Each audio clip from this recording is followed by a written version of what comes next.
ప్రభువైన యేసుక్రీస్తు నామములో హృదయపూర్వక వందనాలండి.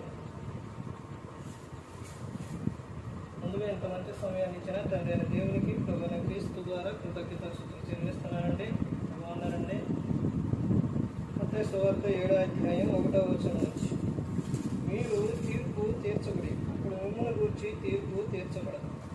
మీరు తీర్చు తీర్పు చొప్పుననే మిమ్మల్ని గూర్చి తీర్పు తీర్చబడదు. మీరు కొలుచు కొలత చొప్పుననే మీకును కొలవబడదు. నీ కంటిలో ఉన్న దోమను ఎంచక నీ సహోదరుని కంటిలో ఉన్న నలుసును చూచుటయ్యాలా? నీ కంటిలో దూరముండగా నీవు నీ సహోదరుని గురించి నీ కంటిలో ఉన్న నలుసును తీసివేయనిమ్మని చెప్పనేలా? వేషధారి, మొదట నీ కంటిలో ఉన్న దూరమును తీసివేసుకును, అప్పుడు నీ సహోదరుని కంటిలో ఉన్న నలుసును తీసివేయటకు నీకు తేటగా కనబడు. ప్రార్థన చేసి, పరలోకమందున మా తండ్రి, పరిశుద్ర ప్రేమ గల తండ్రి, గొప్ప తండ్రి, యెహోవా తండ్రి, మీ ప్రియకుమారుడు యేసుక్రీస్తు ప్రభువు ద్వారా కృతజ్ఞతాస్తుతులు చెల్లిస్తున్నాము నాయన.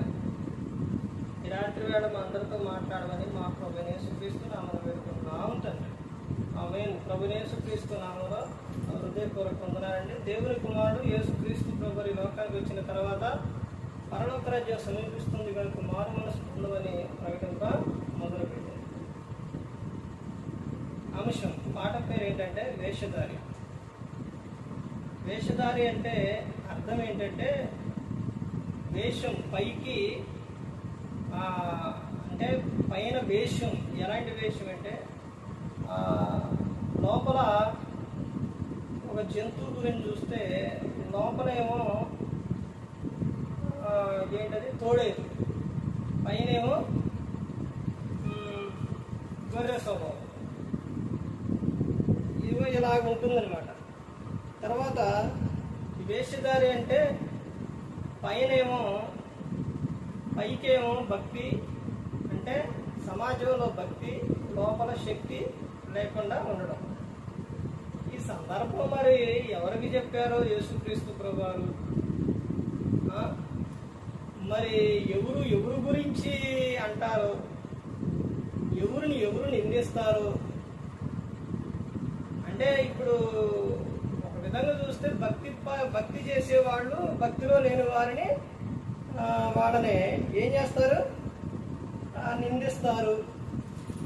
నువ్వేంటి అలా చేస్తున్నావు, నువ్వేంటి ఇలా ఉన్నావు, నువ్వెందుకు మరి ఎలా ఉన్నావు అంటే, వీళ్ళేమో ప్రార్థనకు వెళుతూ బైబిల్ పట్టుకొని మరి ప్రార్థనకు వెళుతూ ప్రార్థన చేస్తూ వీడు ఉంటూ ఎవరైనా కానీ ప్రార్థనకు రాని వారిని అంటే వారిని నిందించడం. అంటే ఇక్కడ చెబుతున్న ఈ సందర్భం ఏంటంటే, యేసుక్రీస్తు ప్రభువారు నువ్వు ఎవరి గురించి కూడా తీర్పు తీర్చొద్దు అని చెబుతున్నారు. తర్వాత నీ సహోదరుని కంటిలో నువ్వు నలుసు చూస్తున్నావు, కానీ నీ కంటిలో ఏముంది, దూరం ఉంది. అంటే నీ సహోదరుని విషయంలో నీ సహోదరుడికి ఆయన చేసింది చిన్న తప్పే, కానీ నువ్వు చేస్తున్న ఎలాంటి అంటే పెద్ద పెద్ద తప్పు.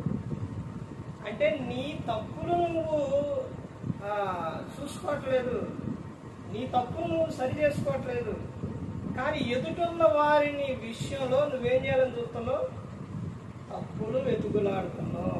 ముందు నువ్వు సరి చేసుకుని నీవు జాగ్రత్తగా ఉండు. తర్వాత నువ్వు నీ సహోదరుని గురించి నువ్వు చెప్పుకోవాలి. ముందు నీ కంటిలో ఉన్న దూరం తీసేసుకో. అందుకే చెబుతున్నారు, ఎలాంటి వారిని ఏమంటారంటే వేషధారి. మొదట నీ కంటిలో ఉన్న దూరమును తీసేసుకో, తర్వాత నీ సహోదరుని కంటిలో నలుసు నీకు ఎలా కనపడుతుందంట, తేటగా కనపడుతుంది అని చెప్తున్నాను. మనిషికి ఎందుకు ఈ ప్రార్థనలో, ఎందుకు ఈ భక్తి, ఎందుకు అని అంటే బ్రతుకులు పరిశుద్ధపరచుకోవడానికి. కానీ మరి ఈ భక్తిలోని మరి ఇందులోనే సరైన రీతిగా లేకపోతే, మన బ్రతికే సరిగా లేకపోతే, ఈ గ్రంథం ఎలాంటిదంటే ఇది పరిశుద్ధమైన గ్రంథం. మరి ఈ గంధాన్ని పట్టుకున్నప్పుడు పరిశుద్ధంగా జీవించాలి. ఇక్కడ చెప్తున్న విషయం ఏంటంటే ఆయన నీ మట్టుకు నువ్వు జాగ్రత్త. తర్వాత ఇతరుల విషయాల్లో వాళ్ళ తప్పులు పట్టాలన్నా ముందు నీ మట్టుకు నువ్వు జాగ్రత్తగా చూసుకో. వారు తర్వాత వారు జాగ్రత్తగా ఉంటారు అనేది సందర్భంలోనే యేసుక్రీస్తు ప్రభువారు ఒక విషయం చెప్తారు శాస్త్రులు పరిచయులతో, నీకన్నా ముందు సుంకరులను వేశ్యలను పరలోకం చేస్తారని చెప్తారు. అంటే అసలు చూడండి, వాళ్ళే ఏమవుతారంట, అంటే సుంకరులు వేశ్యలు వాళ్ళే మారి పరలోకం చేస్తారంట. భక్తి ప్రభు అనేవాళ్ళు చాలా కష్టం అని చెప్తున్నారు. అంటే ప్రభు అని పిలిచేవాడు ఏం చేస్తారు, పాపం చేస్తున్నారు, అహంకారంగా జీవిస్తున్నారు.